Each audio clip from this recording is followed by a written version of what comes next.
हरियाणा विधानसभा चुनाव में जो रिजल्ट सामने आए हैं उसके बाद जिस पार्टी को सबसे ज़्यादा झटका लगा है वो है कांग्रेस। क्योंकि चुनाव से पहले भी लगातार कांग्रेस अपनी जीत के दावे कर रही थी और यहाँ तक कि एग्जिट पोल जो आए थे, सभी के एग्जिट पोल में एक तरह से कांग्रेस को बहुमत दिखाया जा रहा था।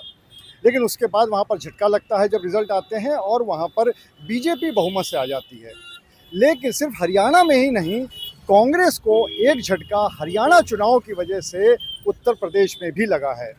वो इसलिए क्योंकि उत्तर प्रदेश की 10 विधानसभा सीटों पर उपचुनाव होने हैं और लगातार इस बात को लेकर चर्चाएं चल रही थी कि जो कांग्रेस का गठबंधन है समाजवादी पार्टी के साथ, उसमें कितनी सीटें कांग्रेस को मिलेंगी और कितनी सपा को मिलेंगी।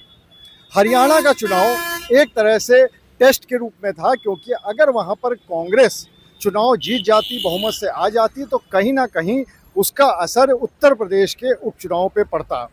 वो इसलिए क्योंकि यहाँ पर फिर कांग्रेस ज़्यादा सीटें मांगने की दशा में आ सकती थी। लेकिन अब चूँकि रिज़ल्ट हरियाणा का बिल्कुल बदल चुका है, वहाँ पे कांग्रेस चुनाव हार चुकी है, तो ऐसे में ये माना जा रहा है कि उत्तर प्रदेश के अंदर अब जो अपर हैंड है वो समाजवादी पार्टी का है। और इसी पे हम बात करें अगर हम कानपुर की सीसामऊ सीट की, तो यहाँ पर भी अब एक तरफ सपा का दावा मजबूत हो रहा है और दूसरी तरफ कांग्रेस का दावा कमज़ोर हो रहा है। इस सीट का मैं आपको समीकरण बता देता हूँ। इस सीट पे हालांकि पिछले 22 सालों से बीजेपी तो कोई चुनाव जीती नहीं और लगातार समाजवादी पार्टी यहाँ पर चुनाव जीत रही थी।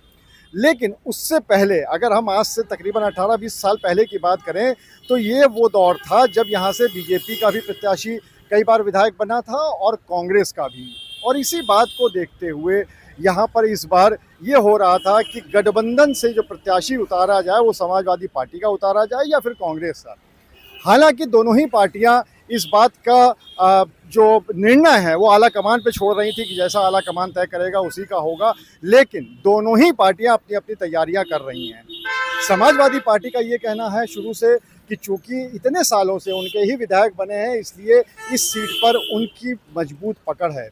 और दूसरी तरफ कांग्रेस भी अंदर खाने कहीं ना कहीं तैयारी अपनी कर ही रही है, चाहे वो यहाँ पर प्रभारी बनाया गया हो, ये इसका संकेत है, या फिर यहाँ पर जो संविधान बचाओ सम्मेलन होने वाला है उसका संकेत है, या फिर जो यहाँ पर मीडिया प्रभारी बनाए गए हैं उसका भी संकेत है। तो सभी तरफ से संकेत जाता है।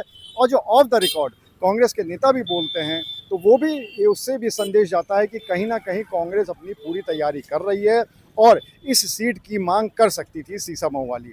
दूसरी तरफ समाजवादी पार्टी ने बिल्कुल ये साफ कर दिया था शुरू से ही कि उन्हीं का प्रत्याशी चुनाव यहाँ पर लड़ेगा। यहाँ तक कि उनके जो विधायक हैं यहाँ से अमिताभ वाजपेयी, उन्होंने तो साफ तौर पे कह दिया था, बल्कि दोनों ही विधायकों ने, हसन नूमी और अमिताभ वाजपेयी दोनों ने साफ तौर पे कह दिया था कि किसी भी हालत में अगर गठबंधन से प्रत्याशी होगा तो वो सिर्फ और सिर्फ समाजवादी पार्टी का होगा, और अगर गठबंधन नहीं होता है फिर दोनों पार्टियाँ अपने अपने प्रत्याशी उतारने के लिए स्वतंत्र हैं।